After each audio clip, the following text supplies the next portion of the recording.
علیکم عاقل بھائی، یہ بہت امپورٹنٹ کوشچن ہے ساری خواتین سے ریلیٹڈ کہ جو ڈیٹس ہوتی ہیں مینسٹرل سائیکل کی، کبھی یہ طاق راتیں انہی دنوں میں آ جاتی ہیں، تو ان میں ہم ایسی کیا چیز پڑھ سکتے ہیں کہ جو کہ عبادت میں ہماری کاؤنٹ ہو، کیونکہ یہ رات تو پھر ایک سال بعد ہی آتی نا، ان خواتین کے لیے کوئی خاص تو نہیں ہوگی نا۔ صحیح بات ہے، بہت اہم سوال ہے۔ نحمدہ و نصلی علی رسولہ الکریم، اما بعد، حائضہ عورت اگر شب قدر پالے تو کیا کرے؟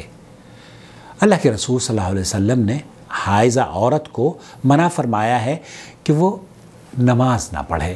دو چیزوں سے اس کے لیے ممانعت ہے، نماز اور روزے کی۔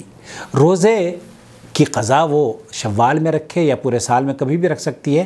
نماز اللہ کے رسول صلی اللہ علیہ وسلم نے حائضہ عورت کی معاف فرمائی ہے، اس کو اس کی قضا کرنے کی ضرورت نہیں ہے۔ لیکن اس کے علاوہ جتنے بھی کام ہیں وہ کر سکتی ہے، قرآن پڑھ سکتی ہے، ذکر و اذکار کر سکتی ہے، اور نیکیوں کو بٹورنے کے جو مرد حضرات کام کرتے ہیں سوائے نماز کے، وہ سب کچھ کر سکتی ہے۔ تو کیا صرف نماز ہی شب قدر میں پڑھی جاتی ہے؟ نہیں، آپ قرآن پڑھیں، آپ ذکر و اذکار کریں، آپ اللہم انک عفو تحب العفو فاعف عنی۔ تو یہ تصور لے کر بیٹھنا کہ حائضہ عورت کچھ نہیں کر سکتی شب قدر میں، یہ درست نہیں ہے۔ اپنا بہت خیال رکھیں، دعاؤں میں یاد رکھیں۔ والسلام علیکم ورحمۃ اللہ وبرکاتہ۔